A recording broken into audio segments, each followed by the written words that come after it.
कभी किसी ने फ्रैंकेनस्टाइन को मॉन्स्टर बोला है?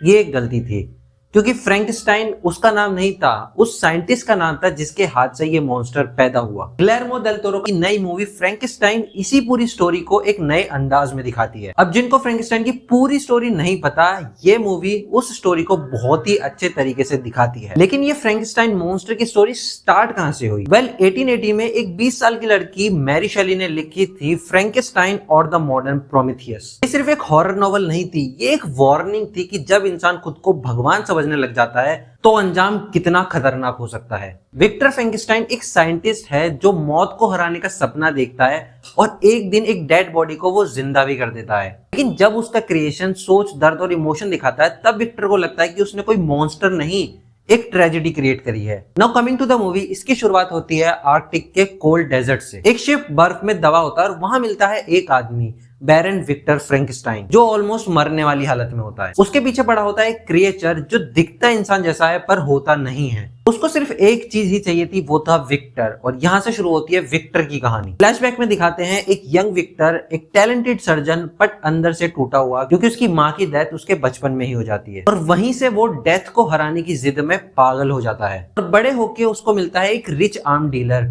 जो इसकी इस रिसर्च को फंड भी करता है, और वो बनाता है फिर एक अपनी लेबोरेटरी जहां पे वो ये सारी चीजें एक्सपेरिमेंट कर सके। वहां वो डेड सोल्जर्स की बॉडी को जोड़ के एक इंसान बनाता है और लाइटनिंग की मदद से उसको वो जिंदा भी कर देता है। लेकिन जब वो क्रिएचर जिंदा होता है, वो एक बच्चे की तरह होता है, कंफ्यूज, डरा हुआ, और विक्टर उसे ट्रीट बहुत ही गंदे तरीके से करता है, उसको इवन लॉक करके रखता है। बट वहीं उसका भाई और एलिजाबेथ, जो उसके भाई की बीवी होती है, वो उसको एक इंसान की तरह ट्रीट करते हैं। लेकिन जब क्रिएचर इंसानी इमोशन समझने लग जाता है, तब विक्टर उसे डिस्ट्रॉय करने का प्लान बनाता है। और यहाँ से शुरू होती है उन दोनों के बीच लव, हेट और रिवेंज की जर्नी। किसी तरीके से वो विक्टर के उस जाल से बच तो जाता है, बट जब उसे अपनी असलियत के बारे में पता चलता है कि वो कोई इंसान नहीं है, वो एक एक्सपेरिमेंट है, एक मिस्टेक है, उसका दर्द बदल जाता है एक गुस्से में। और विक्टर उसको हमेशा ही गलत समझता रहता है। और जब फ्रैंकेनस्टाइन विक्टर को ढूंढता है और उसको अपनी स्टोरी बताता है कि भाई उसने क्या क्या फेस करा इन दिनों में, जितने टाइम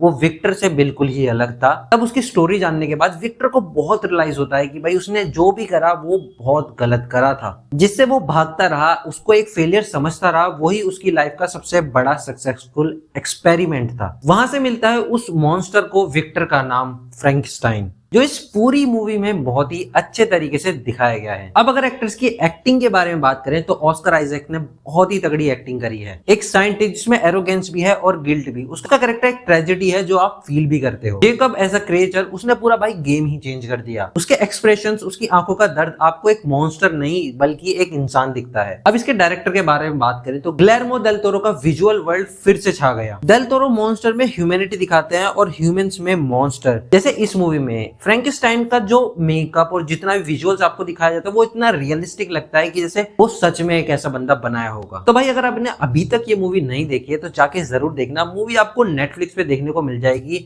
एब्सोल्युटली परफेक्ट मूवी भाई, जरूर देखनी चाहिए। बहुत ही अमेजिंग है, स्टोरी बहुत अच्छी है और आपको डेफिनेटली अच्छी लगेगी।